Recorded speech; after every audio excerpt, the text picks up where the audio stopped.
Hello and welcome, friends, to today's episode of Rev Folklore Reviews. Today I'll be taking a look at We Are Warm Young Blood by Cat Jones and the Prophets. Stick around.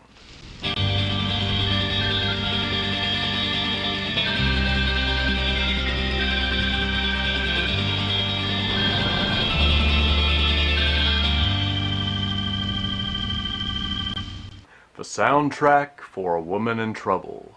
An American dream meets a Californian nightmare. Cat Jones and the Prophets are one of the greatest guitar-driven American rock bands of modern time. And there's a fairly good chance that you have probably never heard them. So what I'm going to do here today is maybe a little less of a traditional track-by-track review breakdown and more of a broad strokes introduction to Cat, her band, and her music, as well as my thoughts on the album.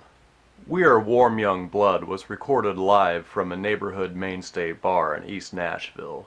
The band is playing to a modest crowd of other musicians, local industry types, and just neighborhood drop-ins. At the beginning of the album, you hear just a little chattering of conversation that grows silent partway through the first song. And the only times after that you're made aware that this is a live album is a smattering of applause between songs and a few times when Cat breaks to introduce a song title.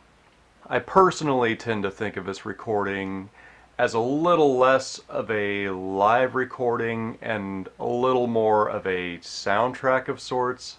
Even though I was at this show in person, I'm not picturing that room when I listened to this. And truly, I barely saw this room when I was watching this happen in the first place. It's a little more like living in a David Lynch type film dream. It's really easy to imagine this performance happening at the Roadhouse from the Twin Peaks TV series. Maybe a swaying slow dance is happening and a bar fight, or a slow motion vision of an apparition floating through the scene. It's difficult for me to pull out really a highlighted track from this recording. Every song really feels like it belongs together and it's part of the whole here. All the way from the beginning with the haunting song Branches, the hypnotic and driving Huntington, Those Expensive Eyes, and Losing, and then the dark and moody Molasses, and the murder ballad Blood Under the Redwoods, to the electric, joyful abandon of the song Bullets and Bruises, and then all tied up in the fantastic resolve of the song Dear Apocalypse. In this recording, it really brings a lot of just imagery to mind for me. I listened to it here with my headphones on and the lights out. I have a strand of Christmas lights over here that I had on, and it was really easy for me to get lost in this. On this recording, I can really hear kind of the haunted violence of the city of Nashville, but probably even more so to me, the deserts and highways of Southern California, or the cities as well. Like when you're in a major city, I think of Southern California cities in this instance, but you can imagine other cities as well, just at that time when the twilight in the city is giving way to darkness that is also soaked in neon. In a time when music is sounding more and more kind of safe and sterile in its production, it's incredibly refreshing to listen to some just really solid guitar-driven rock music. I didn't mention this earlier, but for full disclosure here, Kat is one of my oldest friends at this point in my life. We have traveled together several times and collaborated on a few occasions. including on the song Live Until I Die on the last Insomniac Folklore record. If you haven't heard that, give that a listen. That's Kat on that. We met in 2001, I believe, at Tomfest here in the Northwest, and we did our first real West Coast tour together. It was both of our first tours in the spring of 2002. Over the years, we've kind of floated in and out of each other's lives a bit, but now I really kind of view her more or less as family, and that comes along with all that comes with that. But putting friends aside here, Kat is truly one of the most talented songwriters and strongest vocalists that I know, bar none. And I have met and known a lot of talented folks in my life. She is a performer who is worth every second of your time and any price of admission, whether she's performing solo or with her band, The Prophets.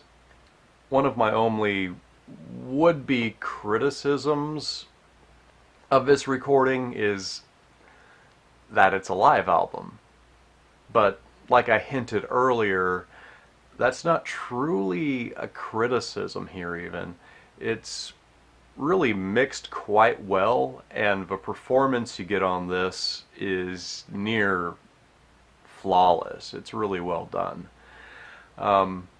It's really like they managed to capture lightning in a bottle here. There are a few things that might pop into your head when you hear the term live album. And one of those things you might think of on one side is some live albums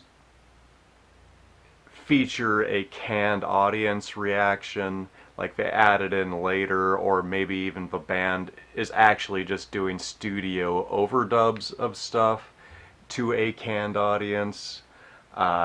So it's not truly the live experience that actually happened, but more of an idealized live experience.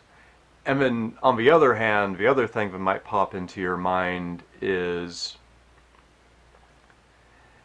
really kind of a second-rate garbage recording that's just recorded and just put out there, and then they slap live album on it.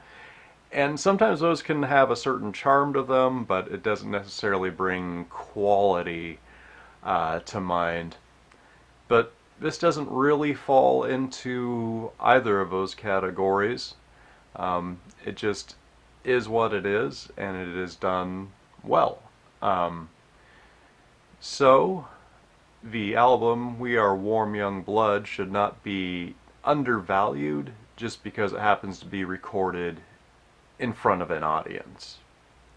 My other and actually primary criticism of this album is that as of yet there has been no announcement of a physical release. And as a collector, that stings a bit.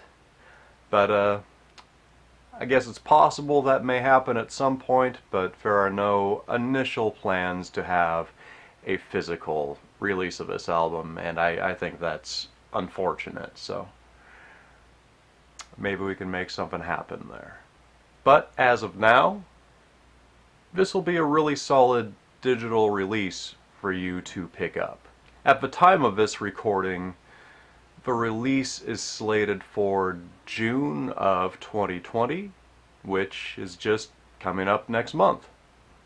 I will include a link for you to pre-order and check out Kat's music below in the description here, and that will include some of her older stuff that is available for you to pick up right now, as well as the pre-order to this album. Now, feel free to stick around for after this review. If you would like to get a better idea of what this band actually sounds like, I've included a special live performance video of the band.